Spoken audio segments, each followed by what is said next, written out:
mu karere ka Gatsibo mu murenge wa Remera, ambulance yaje gukora impanuka, umurwayi wari ujyanwe kwa muganga birangira yitabye Imana.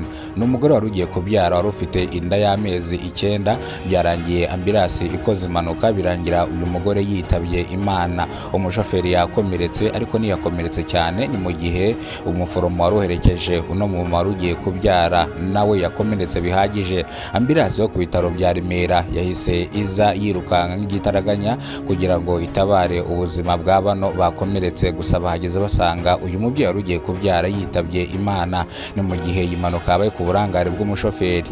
Umushoferi yasobanuye ko yashyizemo tirimidiyeri, imodoka irirukanka ijya mu birere afashe feri biranga, bituma rero impanuka iba bitunguranye. Iyi mpanuka yarijije benshi, abanyarwanda benshi bari kurira, abandi bahahamutse, abandi barwara imitima. Ni mu karere ka Gatsibo mu murenge wa Remera. Traffic polisi ishinzwe impanuka ikihagera yagerageje kubaza shoferi uko byagenze. Shoferi avuga yuko nawe atazi uburyo ki byagenze, gusa we yashyizemo tirimidiyeri kugira ngo imodoka yirukanke kubera ko umurwayi yari arimo ataka cyane kugira ngo agere ku bitaro. Murabizi ko ambulance ziba zirukanka. Nibwo rero ambulance yaje gufata umuriro, umusore yashyizemo tirimidiyeri, ndavuga umushoferi wari utwaye iyi mbangukiragutabara ku bitaro bya Remera.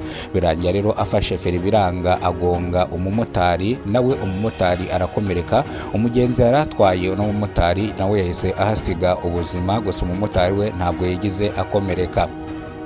Iyi mpanuka yabaye mu masaha ashyira saa 12 z'umugoroba, hari ku itariki 9 z'ukwezi kwa 4 2026. Impanuka yabaye ku burangare bw'umushoferi washyizemo tirimidiyeri muri ambulance, birangira ambulance guhagarara byanze, afata feri birangira imodoka irenze umuhanda igonga umumotari. Umumotari ararokoka n'umugenzi ahita apfa, uyu mumotari yari ahetse. Ni mu gihe imbangukiragutabara nayo umurwayi wari ujyanywe kwa muganga agiye kubyara wari ufite inda y'amezi 9 nawe byarangiye ahaburiye ubuzima. Umuforomo waruherekeje uyu murwayi agiye kubyara nawe yaje gukomereka bihagije, arakomereka ava amaraso menshi. Umushoferi ntago yigize apfa ariko nawe yakomeretse. Indi mbangukiragutabara yo ku bitaro bya Remera yahise iza yirukanka kugira ngo irokore bano bakomeretse. Mu kuhagera nibwo yasanze uyu murwayi yitabye Imana. Ni umugore wari mu kigero cy'imyaka 35 witwa Mukayiranga wari ugiye kubyara umwana wa kabiri, dore ko yari afite umwana umwe.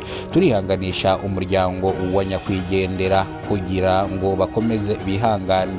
Ngayo nguko rero amakuru yacu tuyakomereza hano mu mujyi wa Kigali mu karere ka Gasabo, habereye amahano ibyarijije abanyarwanda benshi cyane.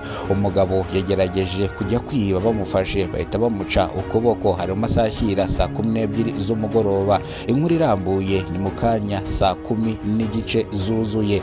Reka amakuru yacu tuyasubikire hano. Ni bwo bwa mbere ugeze kubona umuyoboro wa Kidasamura TV Rwanda, ibuka gukora subscribe, ufungura inzogera kugira ngo uzajye ubasha kubona amakuru mu gihugu cy'u Rwanda kandi yizewe. Turabakunda cyane, Imana ibahereze umugisha, ubuzima buzira umuze, amafaranga n'ibindi bitandukanye. Ni bwo bwa mbere ugeze kubona umuyoboro, ntiwibagirwe gukora subscribe kugira ngo uzajye ubasha kubona amakuru dukora umunsi ku munsi. Turabakunda cyane, Imana ibahe umugisha, Imana ibahezagire, muhahe muronke.